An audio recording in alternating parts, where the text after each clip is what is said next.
For an organization to meet its potential, every part of the organization has to be pursuing excellence. Otherwise, that organization will not meet its potential. And so if you're working in an organization and you're falling short of excellence, this is for you. Do you want a wealthy retirement without worrying about money? Welcome to the Retire in Texas podcast, where you will discover how to enjoy your faith, your family, and your freedom in the state of Texas. And now, here's your host, financial advisor, author, and all-around good Texan, Darryl Lyons. Hey, this is Darryl Lyons, CEO and co-founder of PAX Financial Group. Thanks for tuning in to Retire in Texas. And as a reminder, this information is general in nature only. It's not intended to provide specific investment, tax, or legal advice. Visit paxfinancialgroup.com for more information. And also go to paxfinancialgroup.com, and there's some ebooks on there that you want to grab that we've been producing and hopefully give you a little insight into our thinking. Okay, so this specific podcast is a financial podcast in nature, even though I'm not going to discuss economics with you, because there are some circumstances over the years that somebody had a challenge meeting their financial objectives, and it couldn't be resolved by saving more or paying down debt. It was only resolved by them being better at their job or getting a new job or starting a business or making more money. Getting a bigger shovel is the way I would say it. And so I have to help my listeners understand what it means to do things with excellence, because you make more money when you're doing things with excellence, when people are willing to pay you for doing an excellent job. And so I need for you to understand how excellence works. And so I'll unpack this idea of excellence through 4 questions that I've asked myself personally about excellence. And excellence is such a robust dialogue that I'm going to try to unpack this in 15 minutes, but it almost deserves more attention than this. It's my conviction that if you are struggling to accomplish your goals, then taking inventory, looking at yourself in the mirror and saying, am I doing my job with excellence, is an important first step to getting more income. So I'll start out with a story. It's a dog food company, true story, out of Miami. They actually had the convention in Miami. And the convention was interesting because it was a sales conference, and the marketing director gets up there at this dog food company and says to the crowd, "Who's got the best dog food in America?" And the whole crowd cheers. "We do." "Who's got the best advertising in America?" "We do." "Who's got the best distribution, the best sales force?" "We do." Then there's a pause. Marketing guy on stage in front of hundreds of people says, "Then why are we not selling more dog food?" And I'm sure it was a grumpy old man in the back that piped up, about to retire, doesn't care anymore. And he yells for everyone to hear, "Because the darn dogs don't like it." The reason I say that and share that story with you is because an organization like PAX or any other organization, for an organization to meet its potential, every part of the organization has to be pursuing excellence. Otherwise, that organization will not meet its potential. And so if you're working in an organization and you're falling short of excellence, this is for you. And that could even be your own small business. Now, again, I'll get to these 4 questions in just a second. Another quick story about when I first started thinking deeply about excellence. Now, excellence is interesting because a lot of people think of it as the entirety of a person being excellent. And that's not how it is at all. That's a very challenging and almost too much to absorb. But think of excellence as rooms in a house, and certain areas you may find yourself being excellent in. Maybe I'm excellent in my health, but I'm not excellent as being a parent.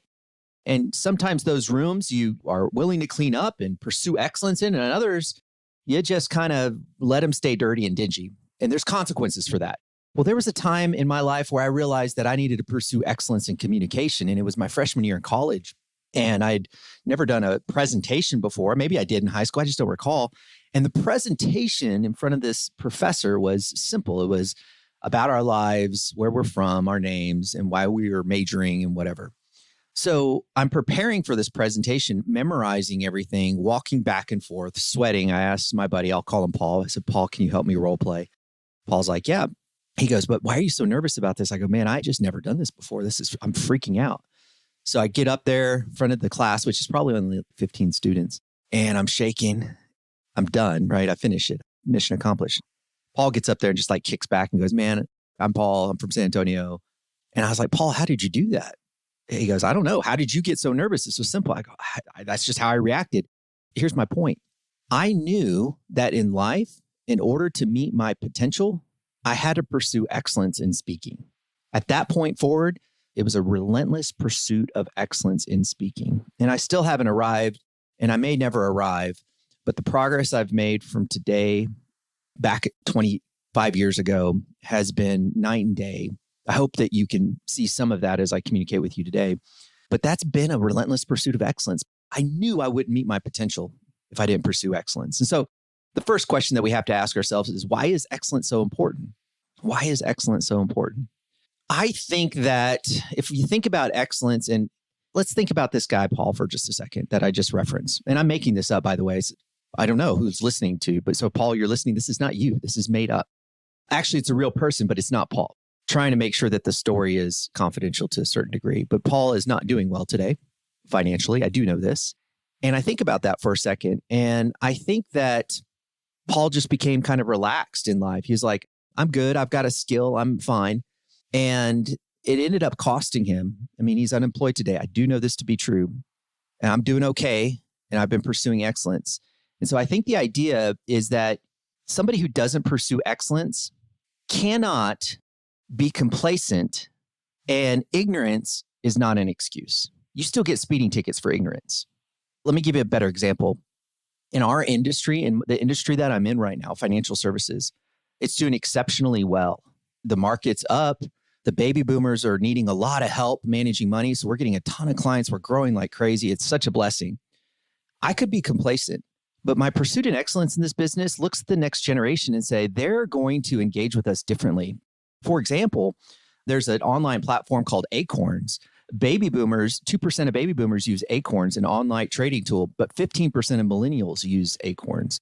So this next generation of financial advice consumers are building relationships with these tech platforms. So I can't live in ignorance and pretend that's not a threat. I have to pursue excellence and find a way to convince this next generation that our services are valuable. Does that make sense?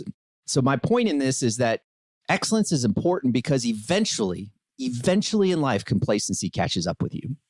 Question number 2, is excellence a process or is it a destination? So I worked at New York Life when I first started out, and I would sit in the cubicles and I'd have, I don't know how many people would come and go and come and go. It was a hard job.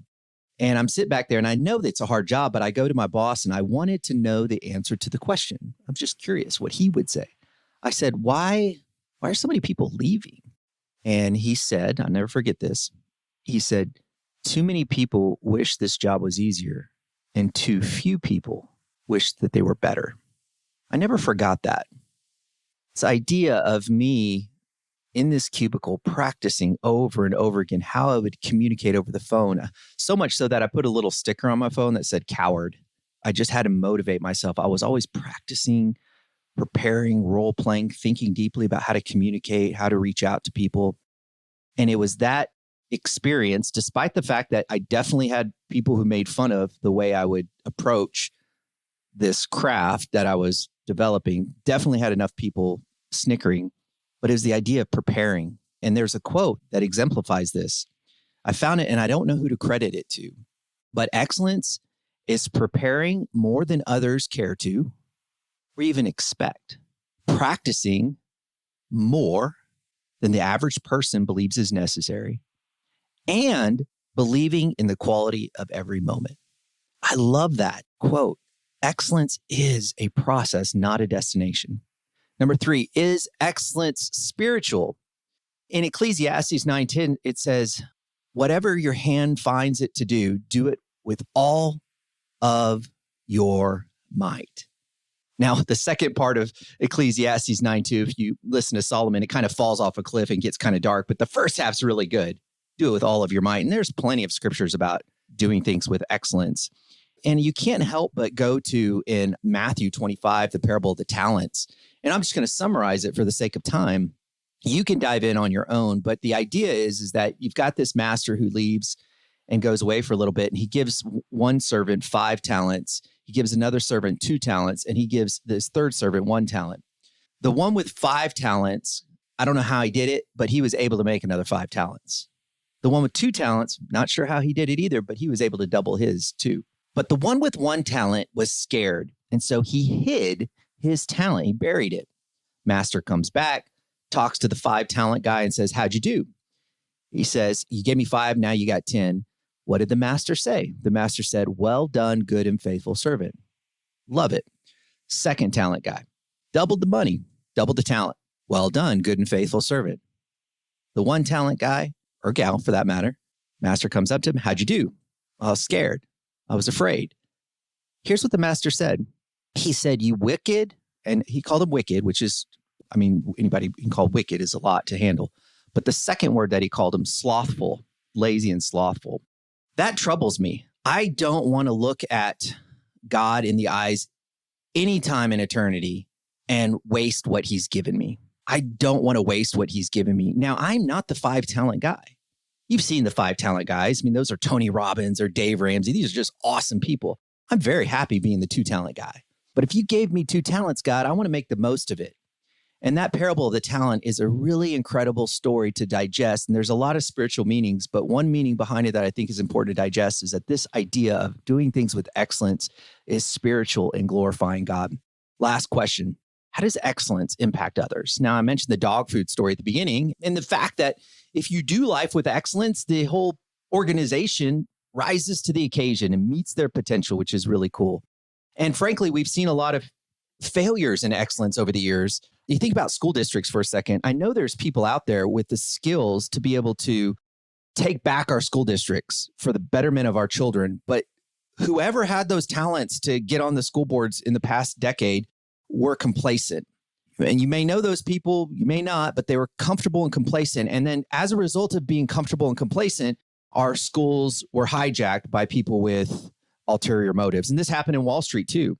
Many people in Wall Street were comfortable, complacent, and all of a sudden these corporations, these corporate boards were run by activists doing things like what they did at Target and Bud Light. So complacency has its consequences. I think we've already recognized that. But the one room that I think when we talk about excellence being a house, the one room that I really truly believe that we should probably camp on a little bit more, and that's the room of truth. Being excellence when it comes to truth. What is truth? And you know me, my conviction is truth in the Word of God. And so the reason that I like that is because excellence being a process, you don't really see in the short term. It's very long term where you finally wake up and go, wow, this is beautiful. I've lived a life of intentionality. But excellence does appear in storms. So for example, like as a minor example, if I were to go to the doctor and I get sick and the doctor says, Darryl, you're sick, you've got an illness, but he says, you're strong and in good health and you're going to be okay. That's just not like, hey, yesterday I worked out. That was me pursuing excellence with health. Or alternatively, let's say I was pursuing excellence in a relationship with my brother. I'll use my brother as an example. And we get in a little tiff. But because we've been building this relationship with excellence, this little tiff isn't going to cause us to not speak for 10 years. So pursuing excellence and specifically in that room of truth is so important, not only for your life, but to weather these storms. Imagine this, last example, and then I'll let you go. Imagine that you're walking with a cup of coffee and then all of a sudden somebody bumps you. Oh man, what happens? You spill your cup of coffee. Now the question is, why did you spill your cup of coffee? Well, because somebody bumped me. Nope. You spilled your cup of coffee because it had coffee in it. If it had tea in it, you'd have spilled tea. So when chaos happens, it's what's in your cup that matters. Now, I want to encourage you today to fill your cup with excellence. Hope that helps you guys today, encourages you. And remember, you think different when you think long-term. Have a great day.